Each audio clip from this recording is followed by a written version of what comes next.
ថ្ងៃនេះគឺខ្ញុំនឹងបង្ហាញដល់អ្នកគ្នាពីការទិញអីវ៉ាន់ពីសហរដ្ឋអាមេរិកភាសានៅអាមេរិកមានអីវ៉ាន់ច្រើនហើយអីវ៉ាន់មានតម្លៃធូរថ្លៃបើ compare មួយនឹងស្រុកយើងហើយមួយទៀតគឺ quality វាល្អដែរប៉ុន្តែអីដែលជាបញ្ហាគឺថាយើងអាចដឹក direct ពីแบบយើងទិញពី website ទាំងអស់ហ្នឹងហើយយើងអាចដឹក direct មកខ្មែរបានទេអញ្ចឹងថ្ងៃនេះគឺខ្ញុំនឹងប្រាប់អ្នកគ្នាពីវិធីថាយើងអាចធ្វើម៉េចទិញអីវ៉ាន់ពី website ទាំងអស់ហ្នឹងហើយតមកយើងដឹកមកខ្មែរអញ្ចឹងវីដេអូនេះគឺខ្ញុំនឹង cover ពីការចាប់ផ្ដើមដំបូងរហូតដល់អ្នកនរគ្នាទទួលបានអីវ៉ាន់តើត្រូវធ្វើគេខ្លះអញ្ចឹងទី1គឺយើងនឹងបង្កើត account នៅក្នុងក្រុមហ៊ុន forwarder មួយមានន័យថាដូចដែលយើងទិញអីវ៉ាន់ពីចិនអញ្ចឹងគឺយើងត្រូវមាន account របស់ CE Loda CTO អញ្ចឹងទៅអញ្ចឹងសម្រាប់ការទិញពីអាមេរិកគឺដូចគ្នាអញ្ចឹងយើងនឹងបង្កើត account នឹងទាំងអស់គ្នាហើយបន្ទាប់ពីបង្កើត account ហើយយើងនឹងធ្វើការបំពេញព័ត៌មានរបស់យើងដែលយើងអ្នកទទួលហ្នឹងដើម្បីពេលដែលក្រុមហ៊ុននឹងគាត់ទទួលបានអីវ៉ាន់គាត់នឹងផ្ញើមកខ្មែរហើយផ្ញើមកយើងអញ្ចឹងទៅអញ្ចឹងយើងត្រូវបំពេញព័ត៌មានអាស័យដ្ឋានរបស់យើងដូចគ្នាបន្ទាប់មកខ្ញុំនឹងប្រាប់អ្នកគ្នាពីការ shop ទៅលើ website ទាំងអស់ហ្នឹងដូចជា Walmart Amazon Nike Apple អីចឹងទៅថាយើងដាក់អីវ៉ាន់យើងចូលកន្ត្រកអ្មេចហើយយើងទូទាត់លុយបែបណាហើយបន្ទាប់ទៀតគឺយើងនឹងនិយាយពី payment មានថាការទូទាត់លុយថាយើងនឹងប្រើ method មួយណាមធ្យោបាយបែបណាហើយយើងទូទាត់លុយបែបណាហើយមួយទៀតនៅពេលដែលយើងទូទាត់លុយហើយចំណុចបន្ទាប់គឺថា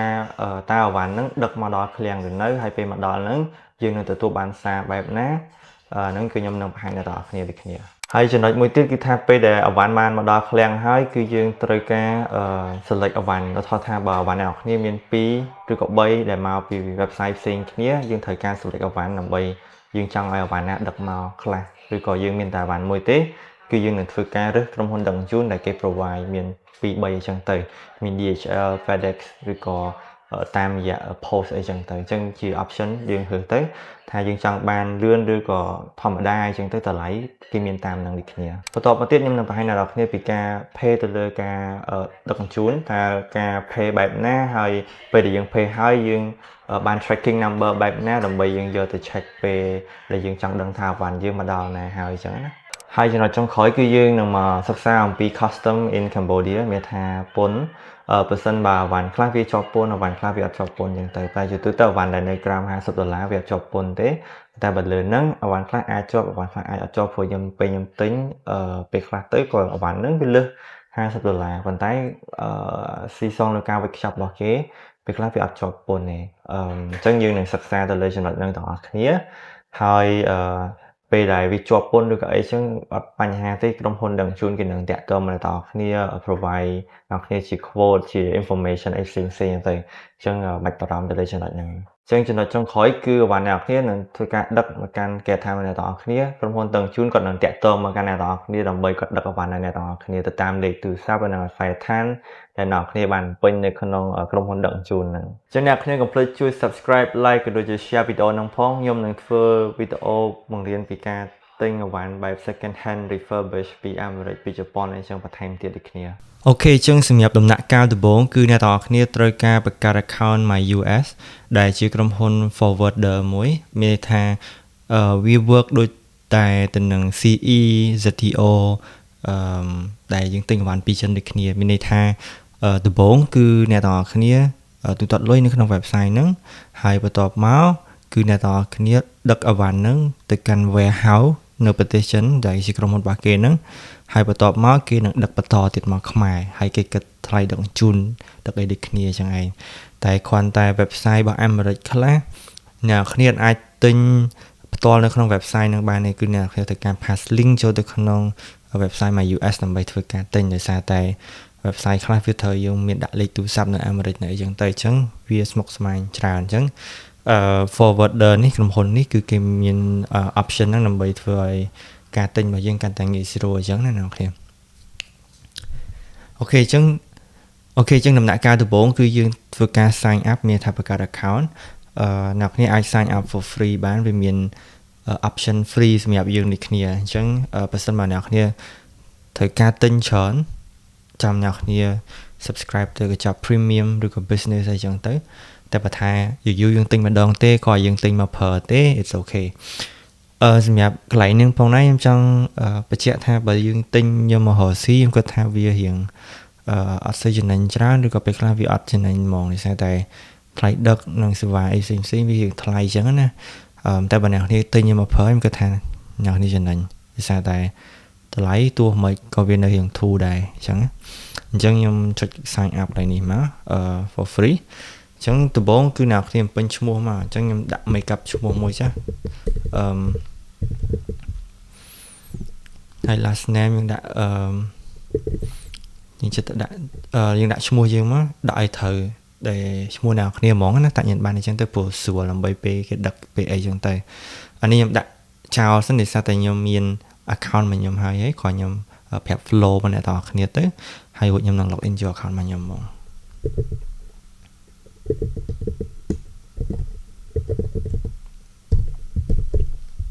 កន្លែង email នេះបើសិនមកអ្នកគ្នាមាន Google account ណាដាក់ប្រើ Gmail Google account នោះទៅស្រួលព្រោះពេលមានអីគេនឹង message ទៅកាន់ Gmail របស់អ្នកទាំងអស់គ្នាអញ្ចឹងវាងាយស្រួលណាហើយកន្លែង password នេះអ្នកគ្នាដាក់អីដាក់ទៅអាចជាមានលេខខ្លះហើយនឹងអក្សរខ្លះហើយអក្សរនឹងអាចលាយអក្សរធំអក្សរតូចខ្លះចឹងទៅណាឥ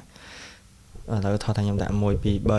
4 5 6 7 8ហើយដុល្លារខ្ញុំដាក់អក្សរធំចឹងទៅ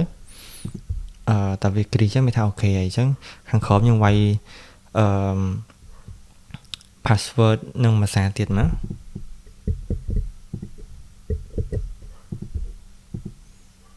1 2 3 4 5 6 7 8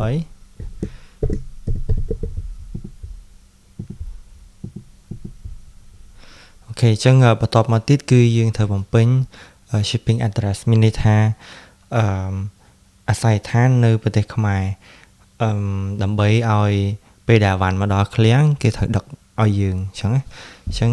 Cambodia នេះគេ select ឲ្យយើងហើយសម្រាប់ address ហ្នឹងគឺអ្នកគ្នាដាក់មកសង្កាត់ឲ្យគេសង្កាត់អីខណ្ឌអីand then city យើងដាក់ភ្នំពេញហ្នឹងទៅបើអ្នកទាំងគ្នានៅខេត្តកន្លែងនេះខ្ញុំអត់សូវជាច្បាស់ដោយសារតែខ្ញុំអត់ធ្លាប់ដាក់ address នៅខេត្តអញ្ចឹងណាប៉ុន្តែសម្រាប់ DHL គេដឹកទៅដូចគ្នាអ្នកគ្នាអាចដាក់ភូមិឃុំសង្កាត់អីចឹងទៅហើយខេត្តកន្លែង city នេះយើងដាក់ក្រុងទៅក្រុងគេក្រុងសៀមរាបក្រុងកំពង់ចាមអីចឹងទៅហើយកន្លែងនេះយើងដាក់បើអត់នេះទេយើងដាក់ភ្នំពេញទៅដែរតែបើជា city ឬក៏អីចឹងយើងដាក់តាមហ្នឹងចឹងទៅដូចជាខេត្តកំពង់ចាមខេត្តសៀមរាបហើយកន្លែង postal code នេះអ្នកគ្នាអាចរកបាននៅក្នុង Google អាចដាក់ថាឥឡូវខ្ញុំ search ថាច្បារអំពៅ postal code អញ្ចឹងនេះជា postal code របស់ខ្ញុំខ្ញុំ copy ទៅហើយខ្ញុំ paste ចូលទៅបាននេះអញ្ចឹងអ្នកគ្នាអាច search ចឹងដូចគ្នា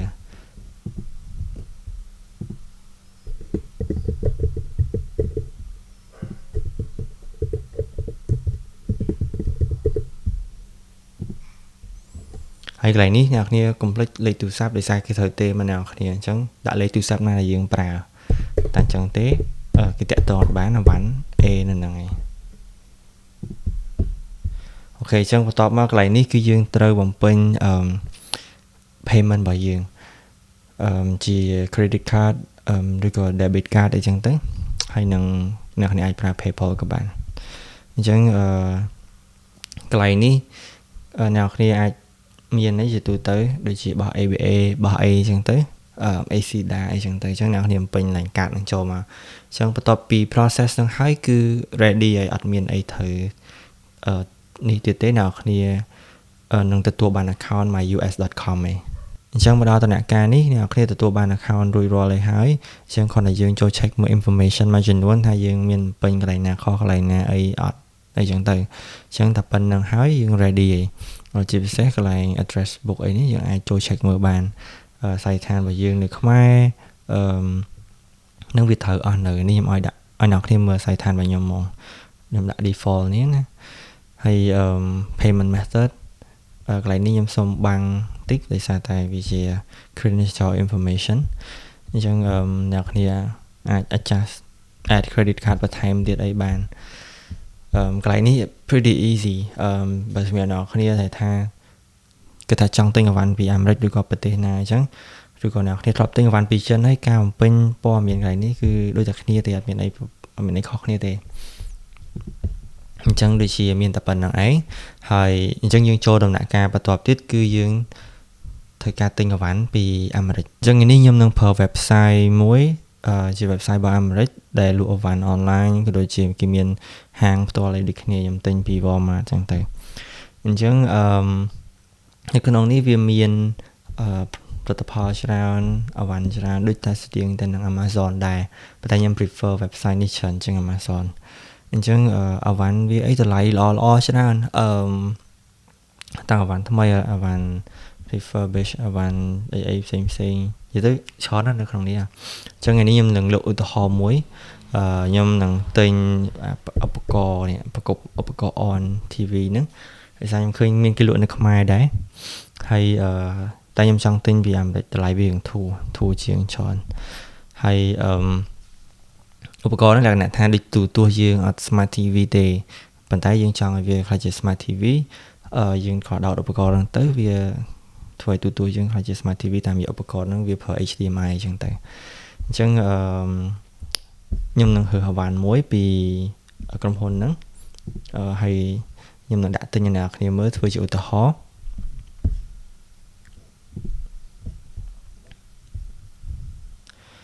អូខេអញ្ចឹងខ្ញុំនឹងទិញឧបករណ៍មួយនេះមានថា on full HD streaming device Google TV អានេះវា kind of cheap ជាងគេសម្រាប់ឧបករណ៍មួយហ្នឹងដោយសារវាធ្វើ full HD តែមានមួយទៀត 4K តែខ្ញុំអត់ចង់ទិញមកដោយសារតែខ្ញុំអត់ចាំបាច់ទៅប្រើវាច្រើនអញ្ចឹងគ្រាន់តែយកឧទាហរណ៍សម្រាប់ការធ្វើវីដេអូអញ្ចឹងណាអញ្ចឹងពេលយើងដល់ដំណាក់កាលកន្លែងនេះហើយអ្នកនរគ្នាគ្រាន់តែ copy link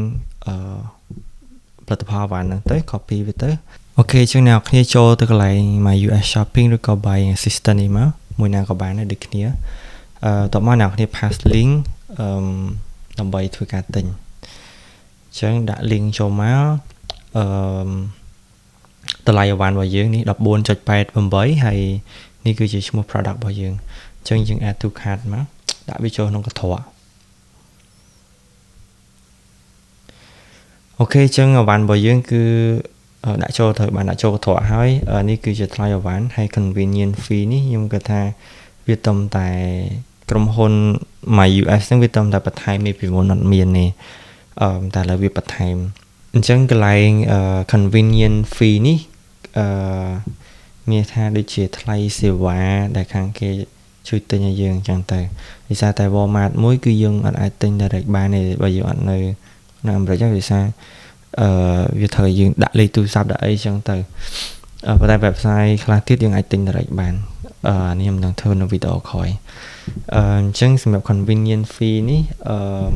មានថា 8% នៃ merchandise total ឬក៏ minimum $10 per order អញ្ចឹងបើយើងទិញធំ5 device អីខ្ញុំគិតថាតម្លៃនៅ$10ដែរហ្នឹងហើយ$10តែប៉ុន្តែបើយើងអាចទិញលើហ្នឹង maybe វាអាចឡើងតិចតួចជាមួយខ្ញុំសាក់ដាក់10មើលហ្នឹងហើយនេះឡើង11.9អត់អីទៅដែរwait 10ហ្នឹងហើយវាឡើង11.90តែអត់អីប៉ុន្តែប៉ុណ្្នឹងអូខេអញ្ចឹងឥឡូវខ្ញុំទិញតែមួយទេconvenient fee $10អញ្ចឹងសរុបទាំងអស់វាអស់$24.88អញ្ចឹងខ្ញុំចុចពាក្យ check out មកអូខេអញ្ចឹងក្រោយពីខ្ញុំបំពេញព័ត៌មានអីរួចរាល់ហើយអញ្ចឹង credit card របស់អ្នកទាំងគ្នាឬក៏ debit card ហ្នឹង complete check មើលផងថាលុយគ្រប់ចំនួនអត់អញ្ចឹងណាកុំឲ្យវាមានការ error អីមួយចំនួនអញ្ចឹងទៅអញ្ចឹងពេលដែលអីរួចរាល់អស់ហើយយើង check មើលមួយសារទៀតអញ្ចឹងពេល ready ហើយអ្នកទាំងគ្នាអាចចុចពាក្យ place your order នេះបានអញ្ចឹងខ្ញុំនឹងចុចពាក្យហ្នឹង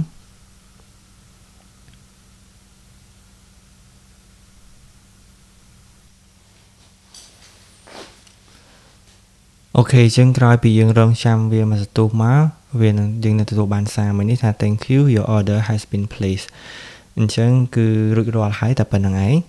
អញ្ចឹងយើងនឹងរងចាំថាវាផ្ញើសារមកប្រាប់យើងថាអវ៉ាន់យើងបានមកដល់ឃ្លាំងហើយអញ្ចឹងបន្ទាប់ពីហ្នឹងខ្ញុំនឹងប្រាប់អ្នកនរគ្នាបន្ទាប់ទៀតថាពេលអវ៉ាន់មកដល់ឃ្លាំងហើយយើងធ្វើអីទៀតអញ្ចឹង process យើងនៅសល់តែប៉ុន្មានទៀតទេដើម្បីយើងទទួលបានអវ៉ាន់មើលទៅវារៀងច្រើនបន្តិចប៉ុន្តែពេលអ្នកនរគ្នាទិញម្ដងពីរដងទៅយើងលឿនហើយដូចតែយើងទិញអវ៉ាន់ពីចិនដែរអ ចឹងក្រោយពីអ្នកទាំងគ្នាមកដល់ page មួយនេះហើយអ្នកទាំងគ្នាអាចទៅ check out dashboard របស់អ្នកទាំងគ្នាបានអ្នកគ្នាចូលកន្លែងនេះ order history នេះអ្នកគ្នាចុចមកអ្នកគ្នានឹងឃើញអវ៉ាន់អ្នកគ្នា order មិញដែលខ្ញុំ order មិញនេះតម្លៃ 24.88 នេះវានៅក្នុង order history ហ្នឹងអញ្ចឹងពេលដែលអវ៉ាន់របស់ខ្ញុំមកដល់ក្នុងឃ្លាំងខ្ញុំនឹងប្រាប់អ្នកគ្នាថាខ្ញុំនឹងទទួលបាន message បែបណាហើយយើង check ថាម៉េចបានដឹងថាអវ៉ាន់យើងមកដល់ក្នុងឃ្លាំងសម្រាប់នៅអាមេរិកការដឹកលឿនណាស់ទេអញ្ចឹងប្រហែលជាមួយថ្ងៃឬក៏2ថ្ងៃអវ៉ាន់មកដល់ឃ្លាំងហើយអញ្ចឹងខ្ញុំអាប់ដេតជូនអ្នកនរគ្នាទៀត